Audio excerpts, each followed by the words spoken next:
Hello and welcome to this video where we're going to take a look at how we create this scoreboard up in the right corner when we play a Roblox game. We will go and show how we can put our player's name in here, and then we have some points over here that will count up by 1 for every second that the player is alive, and then when the player dies it will just go and reset to 0. So let's start by opening our project inside Roblox Studio. And in this case, I'm just going to reuse the project that we have created over the last couple of videos. But the first thing we want to do is to go to the server script service here and go and hit the plus icon and then create a new script. I will then go and rename it to setup points. Then inside our script here, just go and delete this print. And we will actually go and make a local variable called players. And to get all the players inside our game, we have to write game, then put a colon and say get service. And then the service we are looking for is actually also called for players. We then want to go and create a new function. So local function. And then we actually want to add a new player to the leader stats, as it's called, or the scoreboard, every time a new player is going to join the game. So let's go and call it on player added. And then it will go and take one parameter, which is a player. So that is actually the new player that just joined the game. Hit enter, so it will also make the end here. And then we actually want to go and create the event listener that actually looks for new players or listen after new players when they join the game. So for that you want to say players, and then we want to say player added. So this player added is actually the event listener that is going to listen to when a new player is added. Then we want to go and say connect, and as we learned in the earlier videos, it's just like saying execute something. And in this case, we just want to go and take the on player added and put it in here so that will be executed when there is a new player joining the game. And as you can see in here, when we say connect and on player added, then we don't really put any parameters. So we could wonder where this player is coming from. But it is actually just coming from this player added event listener, because when a new player joins, it will automatically go and put the player as the first parameter inside the function that we connect to. So an important thing that we need to know when we do this is that when the new player is added to the game or have joined our game, we don't really go and push this player to the leaderboard. It is actually the leaderboard that is going to look for a object called leader stats inside the new player that just joined. And when a player joins, it actually don't have this leader stats object or folder underneath itself. So it's really that folder we have to go and create and put some values and a name to that value. But first of all, let's go and create the folder inside our player. So we need to make a new instance here. So we say instance and then we say new. And in this case, it is a new folder that we want to create. And this folder is just going to be saved inside this local variable called leader stats. We will then go and say that inside the leader stats, we have a attribute called name. And this name should be set equal to leader stats. So it's pretty much just the name of the folder. And an important thing is that we do need to call it leader stats, else the leaderboard cannot find it, because it specifically look for this leader stats folder inside the player. And then finally, we have to say that the parents of this leader stats folder should be our player. So that actually means that we just put the folder underneath the player, because now the player is the parent to this folder. The next thing we will do is to go and put a value beside this player. So in this case, it will be some points that will be shown beside the player. So what we will do is to go and create a new instance again, but in this case, it is an int value. So, a whole number.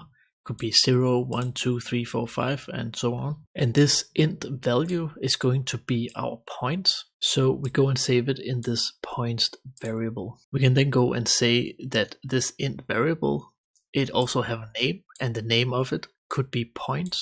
So when we have the leaderboard up in the right corner, it would be like the column name for the points. And then we need to have a value that we start with. and in this case it will just go and be 0. So the value of our points is set to 0. And finally we can go and say that our points parent is going to be the leader stats. So that was actually just this folder called leader stats. So it will be a int value that is saved inside our folder, and the folder was saved inside our players object. But we can actually go and test this so we can see what we have done. If we go and hit play, we can now see up in our corner here that we have some people. In this case it's just me that have joined. The points is set to 0, and actually if we go over in the Explorer here under players, you can see I am in here, setbit gaming. So that's actually our player object that we just manipulated inside our script before.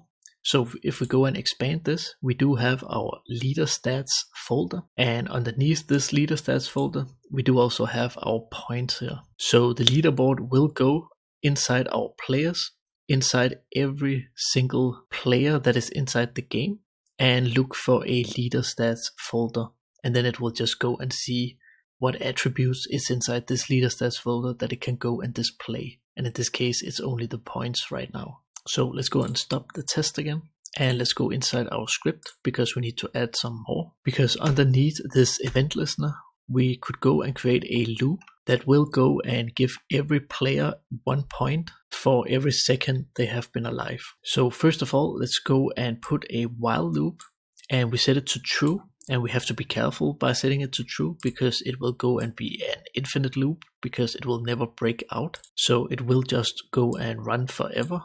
But that is also where we have to put this task.wait inside and then put some seconds that you want to wait, because then we make sure that it do run forever, but it will only run once per second. So the next thing we have to do is to go and take all the players that is inside our game. So to get all the players inside a list, we can go and use our players service that we just fetched at the first line. Then we can go and say get players, and that will actually go and return a player list for us. So it is just a built-in function that we can just go and use.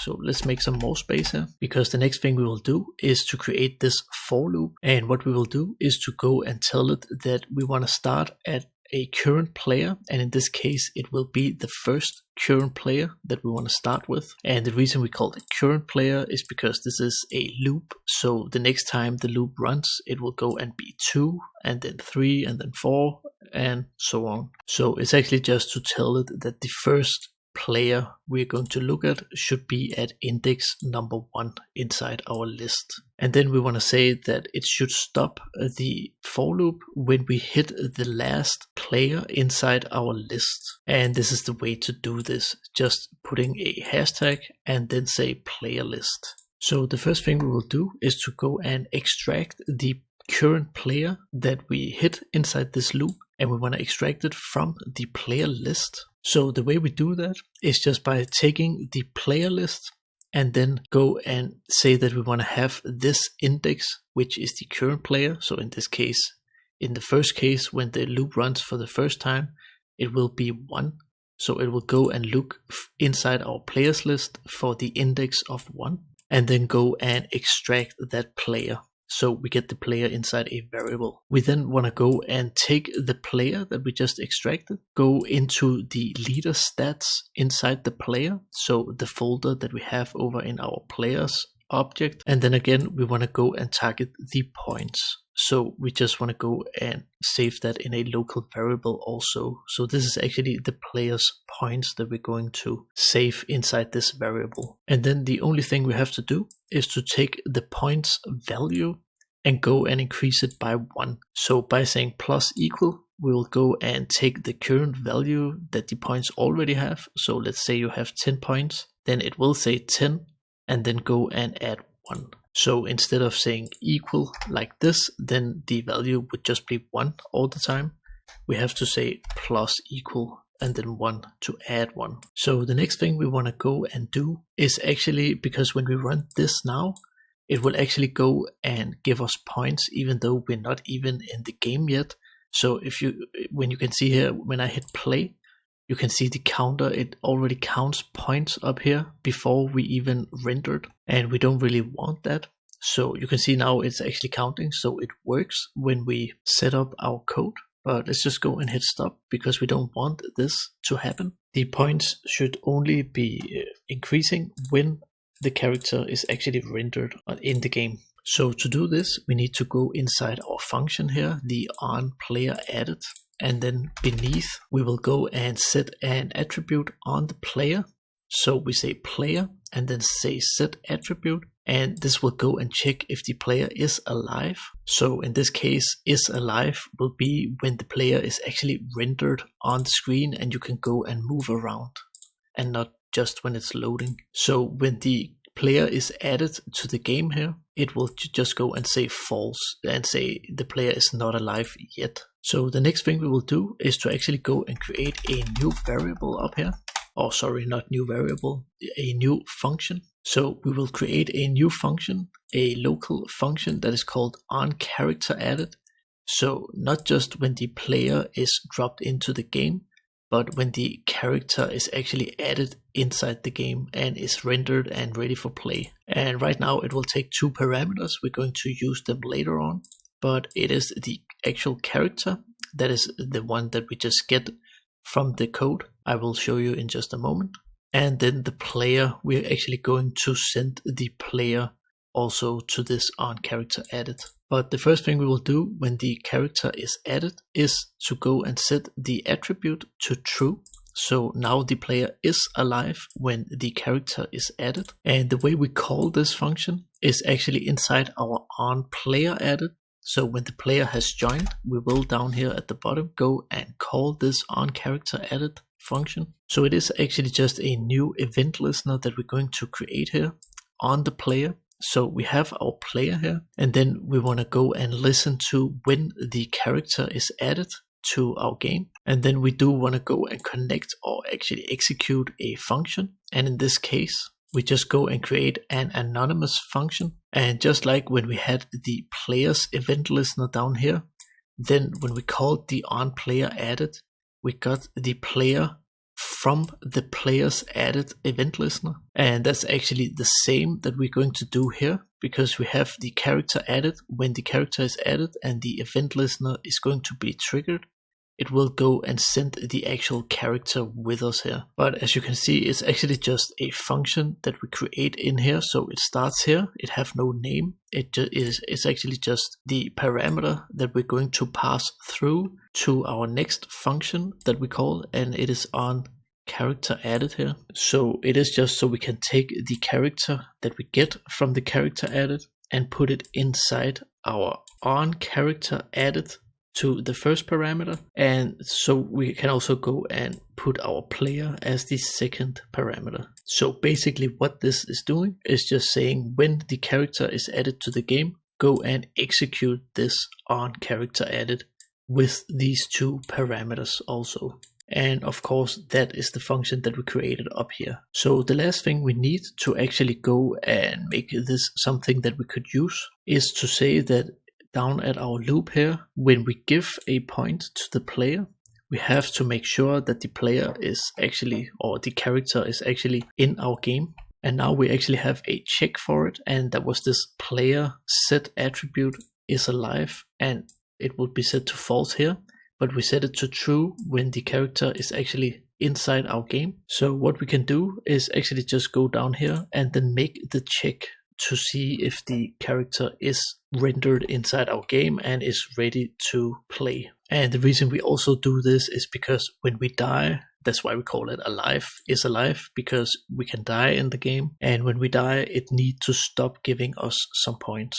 So what we will do is just go and put some extra space here. Then we want to go and put an if statement. So we're going to say if the player's attribute called is alive, if that is true, it will just go and check if it's true or false when we do it like this. Then do something, and in this case it's actually just these 2, which is giving us a point. So we can go and indent this and then go and say end the if statement. So if we go and test this now, it should not give us point before our character is rendered. You can see it's still 0, and it just waited till the character was actually playable. So the last thing we need to do now is when we die, we have to go and set the points to 0. And we will actually do it here up in the onCharacterAdded method or function. So we need to go and make a new event listener that is listening to when do the player die. So we need to find out where we can find this event listener. And it's actually inside something that is called humanoid.